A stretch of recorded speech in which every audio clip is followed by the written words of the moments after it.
Welcome to the Debunking Economics podcast with Professor Steve Keen. I'm Phil Dobbie, and today we're looking at externalities, factors that cost you or benefit you, for which you make no contribution or for which you bear no blame. Can we cost more of these externalities, and should we, so that the rightful recipients receive the money or pay the money? If a new railway station pushes up your house price, should you see all the benefits? If a new airport pushes the price down, should you get compensation? And what about public services? If you use them, should you pay more? That's today on the Debunking Economics podcast with Professor Steve Keen. Well, on the face of it, public goods are a good thing. We all need roads to get around, so it makes sense that the government builds and maintains them. A village green looks a lot nicer than selling off the centre of a community to a developer.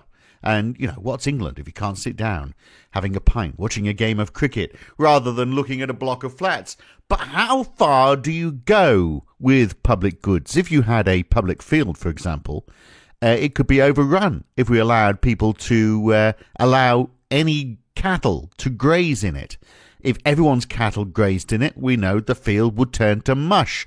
We know roads are overrun because we offer no charge to use them. Seas are overfished without quotas. In private hands, we are concerned about the sustainability of our assets. If they're public, well, they're open to abuse because everyone wants what they can get out of it right now. Isn't that the problem, Steve? Yeah, well, that's actually one of the classic papers in economics. Is a paper called The Tragedy of the Commons, which raises the issue you're talking about and says basically if you have a resource which is publicly owned, then everybody has a private motivation to overuse it, and therefore it'll be degraded and it'll collapse. And when you look at this historical argument, it's completely wrong, because if you go back and take a look at periods where there were commons, the society itself had its own rules. It wasn't if anybody was over farming a common area, then they were very promptly pulled off it. There was a social control over those public areas, which a capitalist economy, or rather somebody coming from a completely private market-oriented perspective of how society could function, can't understand, because as far as they're concerned, unless there are ownership rights, there can be no other form of control. But there were in those societies quite strong forms of control. So as a commentary on pre-capitalist commons, it was a very poor argument. So, yeah, I can give a more recent example of that. In Australia, if you're on that long road between Adelaide and Darwin, you come to Cooper Pedy, where they mine for opals. And I don't think there's any regulations, or historically there were no regulations there. Anybody could go and mine. You just dug a hole in the ground. The danger was that, I think there was one rule that was you couldn't mine within so many meters of the road. Other than that, go for your life. And I think the control, because I asked someone about it, was pretty much that just don't go, too close to your neighbour. And if you do, you'll have a bit of a Barney. And if it's not resolved, then you'll probably get your head kicked in. And that was pretty much the control they had. Somehow they managed to manage it. I'm sure the biggest and toughest blokes won at the end of the day. So maybe it's not the best model, but they didn't overmine. But then you also get the small group guys getting together and five small blokes against one thug, big thug. I think we just described the Outback of Australia pretty well, haven't we? Yeah, that's maybe even Australian Parliament. But that's the level of social control that existed in those pre-capitalist societies. I mean, your Cooper Pedy example is one of building up, even when people are there just to dig stuff out of the ground and flog it. They still develop a society which imposes controls. So I think the tragedy of the commons argument was false when you applied it as a historical argument in favour of what was effectively the enclosure movement that got rid of all those common lands and turned them into private ownership, which is a large part of the formation of English capitalism. But I think it's an extremely valid argument when you apply it to what's happening on the economy, on the interaction of the economy with the ecology overall. Yeah. We have treated the ocean as a place where we can all dump, because nobody is saying you're dumping stuff on my piece of water as opposed to land. We have over-farmed the fish stocks that exist there. So we have the cod wars, the classic collapse in cod population. And we are treating the planet as a commons, and we are degrading it. And but at the same time, the whole idea that you can have ownership of the air or ownership of the water just doesn't make sense because, of course, things on water float. And, the fact that we're dumping, you could have all the controls you like, but who's going to own the Sargasso Sea and charge us for how are they going to charge us for dropping a plastic bottle top in the Thames when it ends up in the Sargasso Sea? The price mechanism doesn't work. But you can price more than we are doing, though, can't you? So if we look at you can road pricing is an obvious example. If I use my car more, why shouldn't I pay more? Because in a way, that is a public good that's provided that gets overused. The more roads we build, the more it fills with cars. The more cars there are. And then you get the income distribution problem, which of course Macron exposed dramatically. What was it last year now when he decided to put up oil prices for that reason? Fundamentally, it was an ecologically argued tax that we should tax diesel. Kicked off all the riots. Yeah, it kicked the riots because at that stage, and as I love an expression by one of the Gilets jaunes on this front, they said that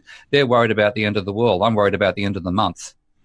And the reason being because with the incomes being as low as they are and as fragile, and the cost of transportation, you're not driving for the sheer pleasure of being on the road. You're driving to get to work.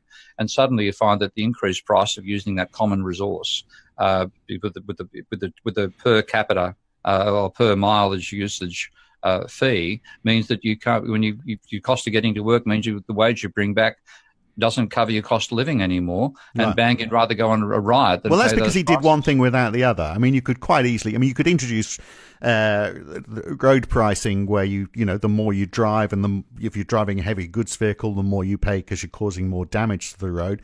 That means your business will incur more costs or people will pay more to get to work. But if you just have to say, well, okay, we'll fix that by people on lower incomes. We will give them more benefits or less tax. What we push with one hand, we'll take away with the other hand, and the people who are really paying will be the heavy users. And if it's and if they're damaging the environment, they should be paying more for it.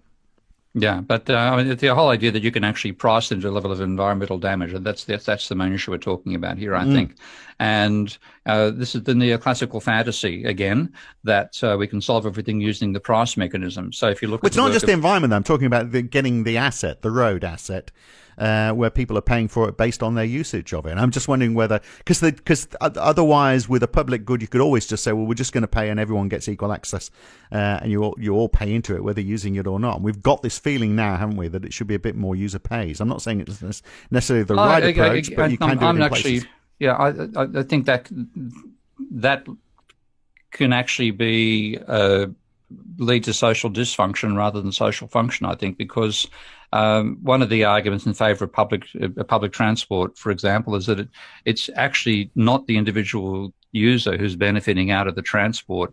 It's the company that the person is going to work for that is getting that benefit in the long term. It's very hard to bring it down to why is somebody travelling? Are they travelling for the fun of travelling, or are they travelling because they've got to go and work? 90% of the time, it's the latter answer. If it was just if everything was individual, if your travel was for your individual needs, then individual pricing makes sense. But if your travel's because you literally have to travel to go and work, and then you have a wage which means you can't afford to pay the cost of the travel to get to work, then you get a breakdown. So a mistake is to see everything in terms of individual paying for services received by the individual. Right, but doesn't it get passed on? So if I'm a company in London and everyone who works for my company has to pay £35 a day, which is how much it costs from Farnham to London at peak time, then you're going to demand more from your employer. You're going to say, look, it's costing me thousands of pounds a year to try and get into this job. You've got to pay me thousands of pounds more, unless you want to move to Leeds. Which doesn't happen. So it's an argument saying let's provide a form of transportation which is publicly charged. We all pay for it publicly, and minimize. So rather than having individuals executing mass transport, have the society executing mass transport. And there are strong arguments in favour of saying there are some services which should be provided at the state level and not paid by the individual, but paid by the taxation systems or by the monetary creation capabilities of the state. when you put it down on the individual, then it only works if the income distribution is okay. And I don't think even a neoclassical economist would argue at the moment the income distribution is fine as it is. Well, it's another interesting discussion, and if you want to hear it in full, the full half an hour podcast, then you need to subscribe at debunkingeconomics.com or become a supporter of Steve Keen at Patreon. Go to patreon.com/Prof. Steve Keen. If you subscribe in either of those places, then you'll get access to this and all the other podcasts in full, and there's 177 of them so far. So hopefully you'll do that, and we'll see you back here again very soon. I'm Phil Dobbie. He's Steve Keen. Thanks for listening.